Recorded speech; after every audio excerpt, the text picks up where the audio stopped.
Yeah, look, let's get right into it right off the bat. The biggest thing I see most triathletes doing wrong in their preparation is not doing any runs off their bike.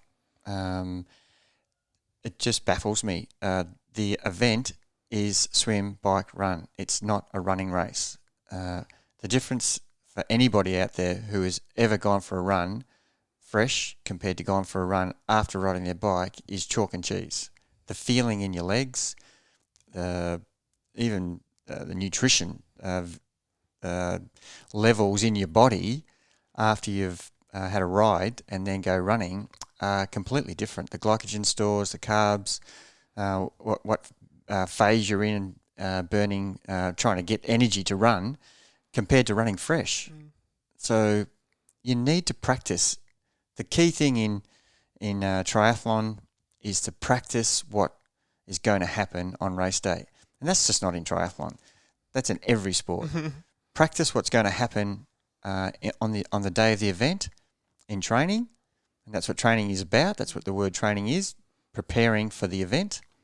And do that in training, and you will be amazed how much of a different result you'll get. The outcome will be exactly what you want, and you'll know the outcome because you've actually practiced it. So part of the reason people just do running training and not running off the bike is they want to run fresh so they can run better and become a faster runner. Yep, and I agree with that. To become a faster runner, you need to be actually able to train at a faster rate. And so that is definitely accurate. So why wouldn't you go and train with a running group? And it's no different to a swim squad, no different to riding with the best riders. You want to run with the best runners, but not every day. And what is the main reason we want to not do that? Is because running has got such a risk of injury compared to swimming and riding.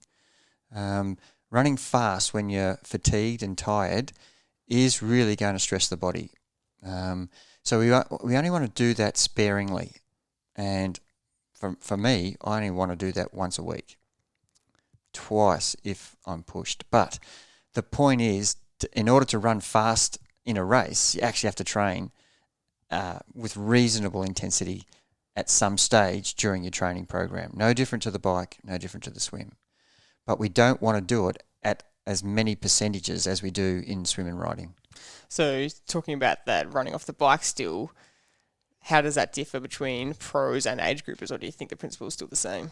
Oh, no, it's got to be the same. Yeah, whether you're at the top of your game, whether you're an age grouper or you're a first-timer. The feeling of I've got this when I get off the bike and you run because it feels normal, as to purely running solo with no rides before, come race day, what is wrong with my legs? Why aren't they functioning? I've never felt them like this before. You don't want to have that feeling.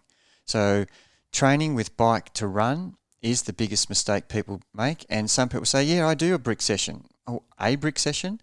You should be doing, as we've talked about, our sessions are 4 to 5 running sessions a week. 3 to 4 of them, 4 possibly, should be off the bike. So that's really what we push.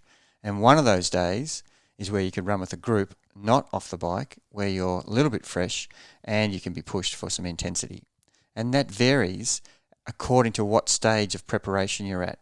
And if we're using January as our base phase and December as our race for an Ironman race, then, certainly you can be running with less intensity in January as compared to when you get to November, December, or October, November, December. So we're trying to, which is point 2 and 3, but running off the bike early on in the program doesn't change between January and November. In fact, the longer you do that for, the better off you'll be come December race day. So we still want to do one run where we're not running off the bike, so that we actually get the opportunity to run however the structure of the program is, depending on what phase you're at, what month of the year you're at.